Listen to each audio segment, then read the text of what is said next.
পৃথিবীতে এমন কিছু দেশ আছে যাদের নাম শুনলে চোখের সামনে ভেসে ওঠে পাহাড়, মেঘ আর রহস্যময় সৌন্দর্যের ছবি। নেপাল ঠিক তেমনই একটি দেশ। হিমালয়ের বুকে অবস্থিত এই ছোট্ট দেশটি শুধু বিশ্বের সর্বোচ্চ পর্বতশৃঙ্গের আবাসস্থল নয়, বরং হাজার বছরের ইতিহাস, সমৃদ্ধ সংস্কৃতি, প্রাচীন ঐতিহ্য এবং অসাধারণ প্রাকৃতিক সৌন্দর্যের এক জীবন্ত সংগ্রহশালা। আজকের ভিডিওতে আমরা জানব নেপালের ইতিহাস, ঐতিহ্য, সংস্কৃতি, অর্থনীতি এবং এমন কিছু বিস্ময়কর তথ্য যা হয়তো আগে কখনো শুনেননি। তাহলে চলুন শুরু করা যাক নেপালকে নতুন করে জানার এই যাত্রা। দক্ষিণ এশিয়ার একটি স্থল বিশিষ্ট দেশ নেপাল। এর দক্ষিণে রয়েছে ভারত এবং উত্তরে রয়েছে চীন। আয়তনে তুলনামূলক ছোট হলেও ভৌগোলিক বৈচিত্র্যের দিক থেকে এটি বিশ্বের অন্যতম অনন্য দেশ। নেপালের রাজধানী হলো কাঠমান্ডু। দেশটির জনসংখ্যা প্রায় 3 কোটির বেশি। সরকারি ভাষা নেপালি হলেও এখানে শতাধিক জনগোষ্ঠী এবং বহু ভাষার মানুষের বসবাস রয়েছে। নেপালের নাম শুনলে প্রথমে মনে আসে হিমালয়। পৃথিবীর সর্বোচ্চ পর্বতশৃঙ্গ মাউন্ট এভারেস্ট নেপালে অবস্থিত।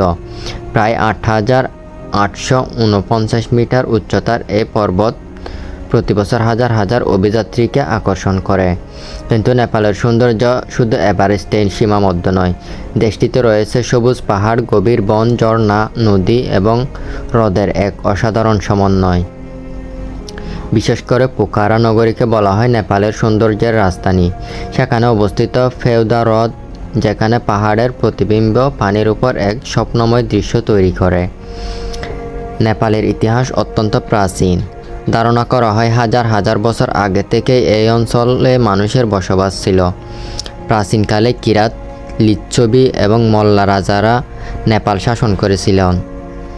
মধ্যযুগে মল্লা রাজাদের সময়ে শিল্প, স্থাপত্য এবং সংস্কৃতির ব্যাপক বিকাশ ঘটে। পরবর্তীতে 18 শতকে পৃথিবীনারায়ণ শাহ বিভিন্ন ছোট ছোট রাজ্যকে একত্রিত করে আধুনিক নেপাল প্রতিষ্ঠা করেন। তারপর থেকে নেপাল ধীরে ধীরে একটি ঐক্যবদ্ধ রাষ্ট্রে পরিণত হয়। নেপাল বিশ্বের কাছে সবচেয়ে বেশি পরিচিতি আরেকটি কারণে। গৌতম বুদ্ধের জন্মস্থান এই দেশেই।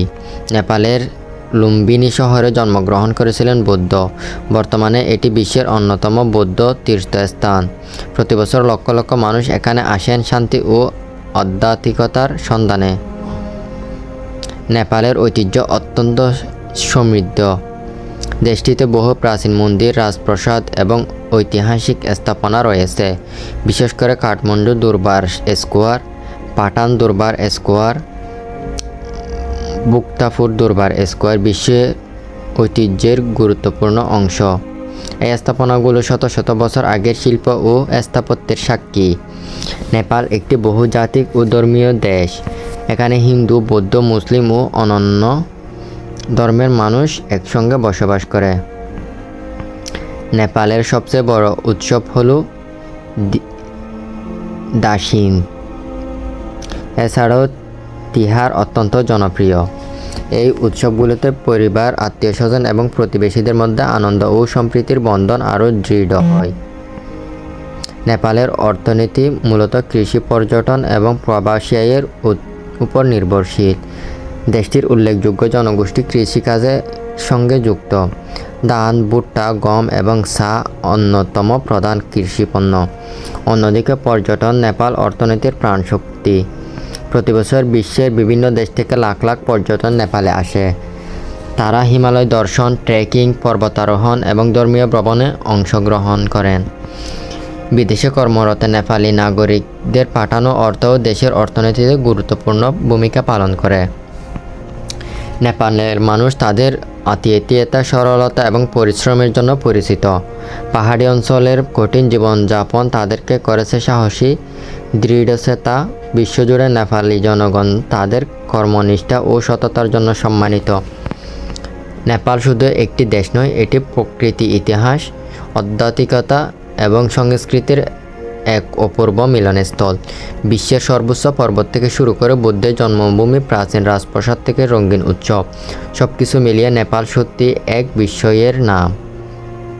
আপনি যদি পাহাড় ভালোবাসেন, ইতিহাস জানতে চান কিংবা নতুন কোনো সংস্কৃতি আবিষ্কার করতে চান, তাহলে নেপাল হতে পারে আপনার স্বপ্নের গন্তব্য। ভিডিওটি ভালো লাগলে লাইক দিন, শেয়ার করুন এবং শিক্ষণীয় তথ্যবহুল ভিডিও নিয়মিত দেখতে প্রেক্ষাপট চ্যানেলটি সাবস্ক্রাইব করতে ভুলবেন না। আবার দেখা হবে নতুন কোনো দেশ ও সভ্যতার গল্প নিয়ে। ধন্যবাদ। আসসালামু আলাইকুম।